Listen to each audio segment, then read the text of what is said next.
2001 से मैंने इस काम को शुरू किया, लेकिन इससे पहले भी मतलब छोटा मोटा काम वैसे करते थे। फिर इसको बाकायदा मैंने इदारे का नाम दिया और इसको स्टार्ट किया। उसके बाद मैंने मुस्तहिक जो बच्चियाँ थी, यतीम बच्चियाँ, उनकी शादियों पे फोकस किया था।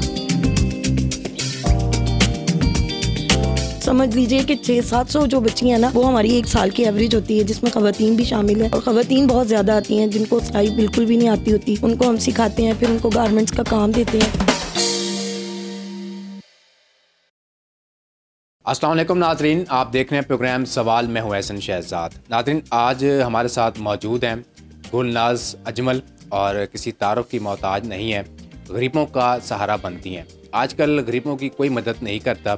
आए रोज़ देखते हैं लोग फुटपाथ पे बैठे होते हैं, जो लोग अनपढ़ होते हैं उनका कोई सहारा नहीं बनता, मगर गुलनाज ऐसा काम कर रही हैं, सबका सहारा बनते हैं।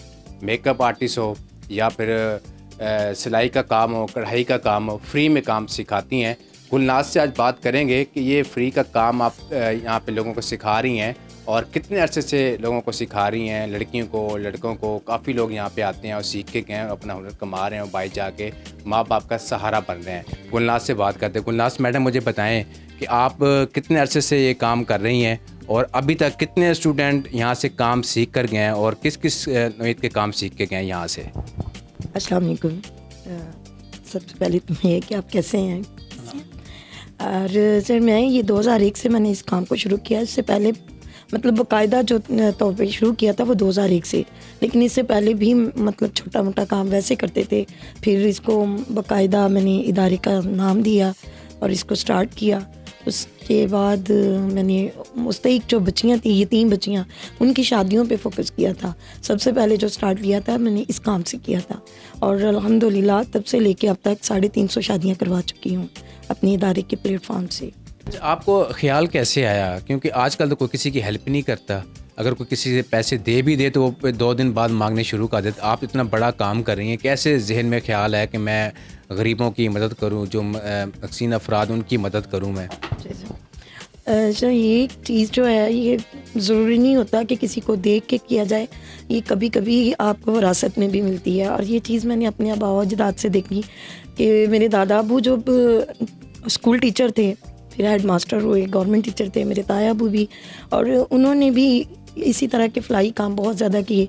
उस वक्त तो बहुत छोटे थे, इस चीज़ का मतलब इतना नॉलेज भी नहीं था, लेकिन देखते थे कि किसी की शादी हो रही है तो उसमें उन्होंने जहेज़ के लिए अरेंज कर दिया है, किसी को खाना अरेंज कर दिया है। तो ये चीज़ जो है ना बड़ी मतलब ज़हन में जो है ना वो समा गई कि कभी बड़े हो के अगर ज़िंदगी ने मौका दिया, ऐसे मेरे वसाइल हुए तो मैं भी ये काम ज़रूर करूँगी। फिर बाकायदा तौर पे जब हमने काम किया तो मेरी दोस्त थी रिफ़त ज़ैनब, उनके साथ मिलके ना मैंने ये मशवरा किया। मैंने कहा कि हम लोग ना मतलब घरों में जैसे कमेटियाँ डालते हैं तो उनके पास ना कमेटियों की वजह से बहुत ज़्यादा ख़वातीन आती थी। तो मैंने कहा कि हम अगर अपना ये काम इस तरह करें, उनको ना चेयरमैन बाजी कह के बुलाती होती है। मैंने कहा आपको सच्ची मुझे चेयरमैन बना दूँ तो कैसा लगेगा? मैंने कहा मिल के ये काम करते हैं। तो फिर हमने ये बाकायदा जो है ना 2001 में यानी कि इस इदारे को नाम दिया और इसको बाकायदा तौर पे ये आगाज़ किया, इसकी ओपनिंग की और फिर तब से लेके अब तक माशाल्लाह से बेशुमार काम किए हैं। ख़वातीन से रिलेटेड हैं। अगर हमें कोई भी मुल्क में कोई ऐसा सानिया हो जाता है, जैसे कि कोई मतलब ज़लज़ला आ जाता है, कोई सैलाब आ जाता है, या फिर कभी कोई किसी में कोई इस तरह से एक्सीडेंट हो जाता है कि जिसमें बहुत ज़्यादा हमारे मुल्क में हम लोगों की ज़रूरत होती है, तो हमारा इदारा और हम शाना बशाना अपनी हुकूमत के साथ, अपने लोगों के साथ इंसानियत की खिदमत में पेश हैं। और काफ़ी जो है वो काम हमने मतलब किए हैं जो गिनती में भी शुमार नहीं है, अनगिनत काम किए हैं। स्टूडेंट के हवाले से अगर ले लें तो फिर हमने इंस्टीट्यूट बनाया, पहले सिर्फ सिलाई सेंटर था और इसमें ख़वातीन को हम मतलब ओवर एज जो लेडीज़ होती थी उनको हमने सिखाना कि वो एप्लीकेशन लेके ना लोगों के पीछे भागती रहती थी कि कोई हमारी मदद करे, कोई राशन दे दे, कोई ये हमारा मसला है तो ये हल कर दे। लेकिन मैंने देखा कि ना तो कोई नाज़म, कोई काउंसलर, कोई MNA MPA मतलब नहीं करते, सुनते ज़रूर हैं उनकी बात, लेकिन काम करना तो आपको पता है कि सियासत वाले जो होते हैं सियासी बयानी होते हैं, उनके करना उन्होंने अपनी मर्ज़ी से ही होता है, तो किसी की कोई सुनवाई नहीं होती थी। इस चीज़ को मद्देनज़र रखते हुए ना मैंने यही सोचा कि हम बाकायदा तौर पे जो है ना इसको इंस्टीट्यूट की शक्ल देते हैं। इसमें हम ऐसी ख़वातीन को प्रोटेक्ट करते हैं जिनको कुछ भी नहीं आता, उनको हुनर सिखाते हैं ताकि वो ख़ुद अपनी मदद आप कर सकें। अभी तक कितनी लड़की यहाँ से हुनर सीख के गई हैं? सैकड़ों सीख गई हैं, उनमें तो अब गिनती का भी नहीं पता। आपको बताया कि ये 22-23 साल की मेहनत है। इनमें कई लोग आए हैं, कहीं गए हैं, मतलब समझ लीजिए कि 600-700 जो बच्ची हैं ना वो हमारी 1 साल की एवरेज होती है, जिसमें ख़वातीन भी शामिल हैं। और ख़वातीन बहुत ज़्यादा आती हैं जिनको सिलाई बिल्कुल भी नहीं आती होती, उनको हम सिखाते हैं, फिर उनको गारमेंट्स का काम देते हैं, उनको रोज़गार मुहैया करते हैं ताकि उनका अपना और उनकी ख़ानदान की यानी कि वो कफ़ालत कर सकें। किसी से मदद मांगने की बजाय अपनी मदद आप करें।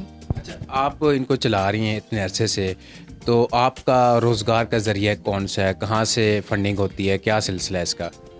सर ये सबसे बड़ा इशू है कि फ़ंडिंग नहीं है। इदारे को मैंने रजिस्टर्ड भी करवाया है, गवर्नमेंट से भी रजिस्टर्ड है, सोशल वेलफेयर डिपार्टमेंट से सबसे पहले रजिस्टर्ड करवाया, फिर मैंने इसका FBR में भी रजिस्टर्ड करवाया, इसका NTN बनवाया, फिर पंजाब चैरिटी कमीशन ने 2018 के एक्ट में इसको दोबारा से रिन्यू किया, तो नई रजिस्ट्रेशन हो रही थी, तब भी मेरी गवर्नमेंट पंजाब से भी ये रजिस्टर्ड है। लेकिन मुझे फ़ंडिंग कहीं से नहीं हुई, किसी भी ऐसे इदारे ने कभी कोई फ़ंड्स वगैरह के लिए ना कोई ऐसा प्रोजेक्ट भी नहीं बताया कि जिसको हम करें तो उसमें हमें फ़ंडिंग हो सके। लेकिन हम लोग जो भी अपने नॉलेज में होता है, जिस तरह से हमारे दिल में है कि हम इंसानियत की खिदमत कर रहे हैं, तो उस खिदमत को मद्देनज़र रखते हुए सारे काम कर जाते हैं। उसमें चाहे वो मरीज़ों की बहबूद है, ख़वातीन की बहबूद है, या फिर कोई भी ऐसा मतलब सिस्टम है, उसमें हम लोग काम करते नज़र आते हैं। हर काम सबको, डिपार्टमेंट को भी पता है कि हम काम कर रहे हैं, लेकिन हमें फ़ंड्स कोई नहीं मिलता। और सबसे मेन चीज़ कि ये इदारा कैसे चल रहा है, ये अल्लाह ताला की ख़ास रहमत है।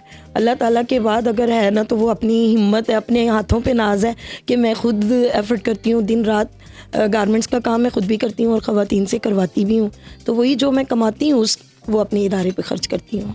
नाज़रीन, ये आप पीछे देख भी सकते हैं, और लड़की बैठी हुई हैं पीछे और अपना काम कर रही हैं, काम सीख रही हैं। ये सीख के यहाँ से जाती हैं और घर का सहारा बनती हैं, माँ बाप का सहारा बनती हैं। मैडम, आपने बताया कि अखराजात इतने हैं, तो फिर कैसे मैनेज कर रही हैं इस दौर में? ज़ाहिर सी बात है, लाइट का बिल इतना आता है, मैनेज नहीं हो पाता, उसके बाद और भी अखराजात हैं, बिल्डिंग का रेंट वगैरह है, और भी सारा कुछ है, तो फिर किस तरह मैनेज करती है इसको आप? बहुत मुश्किल हो जाता है। आपको बताया ना कि मैं सिर्फ अपनी मेहनत के बलबूते पे ही इसको लेके चल रही हूँ। मुझे किसी ने कभी कोई सपोर्ट नहीं की, अल्लाह की सपोर्ट है बस। अल्लाह ताला ने मेरे ज़हन में ऐसी चीज़ डाल दी।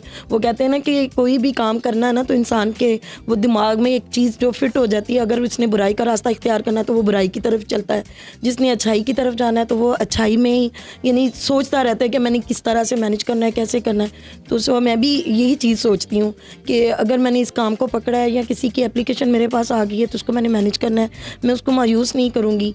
भले ही मेरे से ज़्यादा ना हो सके, लेकिन मैं मिनिमम तो उनकी मदद के लिए कोशिश कर सकती हूँ। सिलाई कढ़ाई के अलावा और मेकअप के अलावा और क्या चीज़ यहाँ पे सिखाया जाता है? सर कंप्यूटर का है, ये हमारे टीचर हैं, आज तो वो आए नहीं हैं, वो डे वाइज होती हैं हमारी क्लासेस। सर सैयद शान साहब हैं, वो बहुत अच्छा मतलब उनको करवा रहे हैं, और माशाल्लाह से उनके पास बहुत ज़्यादा ये स्टूडेंट जो है हमारी कंप्यूटर से रिलेटेड हैं जो आती है। तो बेशुमार काम मतलब इस तरह से हो रहे हैं। फिर हम मतलब ये आपको बताया कि कोई भी आफत ऐसी आ जाती है हमारे मुल्क पाकिस्तान में, तो हम उन सब के साथ, तमाम जो बड़े लेवल पे NGOs हैं उनके साथ शाना बिशाना हम लोग अपना मतलब वर्किंग जो है वो करते हैं, उनकी खिदमत सर अंजाम देते हैं। फिर अभी रिसेंटली जो पिछले साल आपने देखा कि सैलाब आया हुआ था, तो अल्हम्दुलिल्लाह सैलाब के दौरान मैंने 1 महीना पूरा जो है वो अपने इदारे के ये बाहर ऑफिस पे मेन पे जो है वो कैंप लगाई रखा, और जितनी भी कलेक्शन हुई, जितना कलेक्ट किया, वो मैंने 5 गाड़ियाँ जो है ना सैलाब ज़दगान को भेजी। अच्छा, जैसे आपने पहले बताया कि कोई महकमा नहीं है सरकारी और हेल्प नहीं करता हमारे में, हर जगह पे गई, ख़ानदान के लोग हेल्प करते हैं, बहन भाई या वालदैन वगैरह कोई हेल्प करते हैं, हस्बैंड वगैरह? जी सर, हस्बैंड की सबसे बड़ी जो हेल्प है ये कि उन्होंने मुझे कभी रोका नहीं इस काम को देख। सबसे मेन ये चीज़ होती है ना कि रुकावट होगी तो बंदा दूसरा कदम उठा ही नहीं सकता। ये बड़ी करम नवाजी है उनकी भी और मेरे अल्लाह ताला की भी ख़ास अता है कि उन्होंने इस बात के लिए नहीं है। पहले पहले उन्होंने भी ये सोचा था कि ये बाहर जाएगी, लोगों से मिलेगी, पता नहीं क्या होगा क्या नहीं, लेकिन उस वक्त मेरे बाबा ज़िंदा थे। मेरे बाबा ने ये बात की थी कि ये हज़ारों मर्दों में भी खड़ी है ना, तो ये मेरी बेटी नहीं बेटा है, और ये इंशाल्लाह तुम्हारा सर जो है फ़ख्र से बुलंद करेगी, शर्मिंदा होकर, यानी शर्मिंदा करके तुम्हारी नज़रें जो झुकाएगी नहीं। तो अल्हम्दुलिल्लाह कभी उनसे भी कोई पूछ के देखे मेरी तरफ से, कभी आज तक कभी मेरे ख़ानदान को, मेरे घर वालों को, मेरे साथ जो मिलने जुलने वाले, मेरे साथ चलने वाले लोगों से पूछ सकते हैं कि कभी भी किसी को कोई शिकायत का मौका नहीं मिला। अच्छा, टीचर को आप सैलरी देते हैं या फिर वो फ्री में आके एक सारा काम सिखाते हैं, पढ़ाते वगैरह हैं यहाँ पे? जी सर, नहीं, कोई भी सैलरी नहीं है। जब मैं फ़ीस नहीं किसी से लेती तो सैलरी भी दे नहीं सकती। आपको बताया कि अगर हमें कोई फंडिंग होती तो शायद कोई ऐसा सिलसिला बनाया होता कि थोड़ा थोड़ा चलें सबको मैनेज कर लेते, लेकिन हमें कभी फंडिंग ही नहीं हुई। तो हमने अपनी मदद आपके तहत ये सारे निज़ाम को चलाना होता है, इसलिए मेरे साथ वही लोग अटैच हैं जो बिल्कुल फ्री ऑफ कॉस्ट हैं। अभी कभी इन लोगों ने किसी चीज़ की डिमांड नहीं की कि आपने क्या कमाया, क्या किया है। ये ज़रूर है कि कभी उनके घरों में कोई मसले मसाइल होते हैं तो जैसे मैं दूसरे लोगों की हेल्प करती हूँ, उनके साथ भी खड़ी होती हूँ। बस इससे ज़्यादा मैं उनसे उन्हें कुछ भी नहीं दे सकती। और अल्लाह ताला दे, ये दिल में ख्वाहिश है कि ऐसे लोग जो मुझे देख रहे हैं, सुन रहे हैं, अगर वो हमारे इदारे को सपोर्ट करें तो मैं जहाँ पर थोड़े लोगों की मदद करती हूँ मैं बेशुमार लोगों की करूँ। कहीं ऐसी एप्लीकेशंस आ जाती हैं, ऐसी होती हैं दरखास्तें जो रद्द नहीं करनी होती, लेकिन मैं मायूस होती हूँ इस बात पे कि मेरे पास इतने वसाइल ही नहीं है तो मैं इन सब के लिए कैसे सिलसिला चला सकूँ। तो मुझे बड़ी तकलीफ़ होती है दिली तौर पे कि मैं उनको ना करते हुए कैसे मायूस करूँ, जबकि उन लोगों को पता है कि ये इदारा ये काम कर रहा है। तो मुझे ये मजबूरी है कि मैं उनको ना करती हूँ, लेकिन अपने अल्लाह से ये दुआ करती हूँ कि अल्लाह ताला ने अगर मुझे इस काम के लिए चुना है तो अल्लाह मेरे वसाइल भी ऐसे करे, ऐसे अच्छे साथी मेरे साथ मिला दे कि जिनके साथ मिल के हमारे सिलसिले जो हैं वो बेहतर हों। जहाँ हम 10 लोगों के लिए काम करते हैं वहाँ हम बेशुमार सैकड़ों लोगों के लिए काम कर सकें। अच्छा मैडम, आपने काफ़ी लोगों को यहाँ पे सिखाया, हुनर दिया, आपके स्टूडेंट हैं, जब वो वापस आपके पास आते हैं तो क्या इजहार करते हैं? आपके खुशी का इजहार करते हैं कि नहीं करते? बहुत ज़्यादा खुशी का। कई बच्चियाँ ऐसी हैं जो हमारे यहाँ से काम सीख के अपने सलोन बना के बैठी हुई हैं और बेशुमार आगे वो खिदमत जो है वो कर रही हैं, खिदमत खल्क कर रही हैं, यानी अपनी अर्निंग भी कर रही हैं। और ऐसी फ्री मतलब मुस्तहिक बच्चियाँ जो हैं उनको वो भी फ्री सिखाती हैं। और ये सबसे बड़ी एजाज़ की बात है कि वो बताती हैं कि मैम आपसे हमने सीखा कि किसी की मदद किस तरह से की जाती है। अगर हम किसी की पैसे दे के मदद नहीं कर सकते तो हम ऐसे करके कर लेते हैं कि चलें कोई थोड़ा सा हिस्सा जो है ना हमारा भी साथ शामिल हो जाता है। अच्छा, अभी इस टाइम मौजूदा कितनी लड़कियाँ हैं, कितने लड़के यहाँ पे काम सीख रहे हैं? सर अभी एक जो हमारा बैच है वो कंप्लीट हो गया था, उनको हमने डिप्लोमा वगैरह दे के दिसंबर में फ्री किया। जनवरी में मैंने क्लासेस दोबारा से स्टार्ट की तो अभी सिर्फ 5-6 स्टूडेंट आई हैं। 9 स्टूडेंट हमारी उसकी हैं ये कंप्यूटर लैब में, और स्टूडेंट जो हमारी ब्यूटिशन की, यानी कि कुल मिला के जो है 20-22 लड़की हैं हमारी। ठीक है, तो आप किससे मुतालबा करना चाहेंगी? अब तो मरीम नवाज़ आई हैं, शहबाज शरीफ भी आए हैं, वो भी कहते हैं जी हमने बड़ा काम करेंगे गरीबों के लिए, और शुरू से लेके अभी तक उनका नारा यही था गरीब आवाम की खिदमत करना। तो आप उनको क्या मैसेज देंगी अपने कैमरे के ज़रिए? जी बिल्कुल, मैं मरीम नवाज़ साहिबा को सबसे पहले तो वज़ीर आला बनने की मुबारकबाद दूंगी, क्योंकि मैं ख़ुद उनकी सपोर्टर हूँ, बहुत ज़्यादा उनको सपोर्ट भी किया। और अपने इलाके में बड़ी ख़वातीन को लेके मतलब हर उस इवेंट पे मैं जाती हूँ जहाँ मरीम साहिबा ख़ुद होती हैं। तो कई बार ऐसा ज़िंदगी ने मौका दिया है कि मैं बिल्कुल उनके आस पास खड़ी होकर भी मतलब वापस आई हूँ। लेकिन ये है कि अपनी ये जो बात है ना, जो मैं आप पूछना चाह रहे हैं, ये बयान नहीं कर सकी कि मैं उनको अपनी फ़ंडिंग के हवाले से या अपनी NGOs के इन कामों के बारे में उनसे वजाहत कर सकती। लेकिन अब मैं मतलब अल्लाह ने उनको भी मौका दिया खिदमत करने का, और मुझे भी ये चांस मिला कि मैं उनको अपनी आवाज़ मतलब बता सकूं। तो मरीम साहिबा को ये पैगाम है कि ये इदारा मैंने बड़े सालों से बड़ी मेहनत से, जिस तरह इंसान अपने बच्चों की परवरिश करता है, इस तरह से मैंने इस इदारे की परवरिश करके इसको परवान चढ़ाया है। तो मैं कभी भी इसको बंद नहीं करना चाहती। तो मैं चाहती हूँ कि आप भी नज़र सानी करें, मेरी उन ख़वातीन के लिए लाजमी कोई ऐसा पैकेज रखें जो जिनकी उम्मीदें इस इदारे से वाबस्ता हैं। और वो ख़वातीन जो मेरे साथ फ्री काम करती हैं, उनके बड़े मसले मसाइल हैं घरों के, तो आप उनको भी मतलब देखें। मुझे बड़ी खुशी होगी कि हम जिस पार्टी को आज तक लाइक करते हैं, सपोर्ट करते हैं, वो पार्टी अगर आज इक़्तिदार में आई है तो वो हमारे साथ शाना बिशाना काम कर रही है। जैसे आपने जिक्र किया कि हम शादियां भी करवाती हैं लड़कियों की जो गरीब ख़ानदान की, जो अफोर्ड नहीं कर सकते ख़ानदान वाले माँ बाप उनके, तो आप जहेज़ में क्या क्या देती हैं उनको? सर जहेज़ में पहले तो सामान कुछ बच्चियों को दिया है पूरा, मतलब कभी फर्नीचर का अरेंज कर दिया। यही बात है कि वसाइल होने के साथ साथ ही सब कुछ हो सकता है मैनेज। तो जब जेब इजाज़त देती है तो बड़ा भी काम कर लेते हैं, अगर नहीं है पॉकेट में कुछ तो मिनिमम जितना भी हो सकता है फिर सिर्फ बारात का खाना जो है वो अफोर्ड करते हैं, तो वही उनको देते हैं।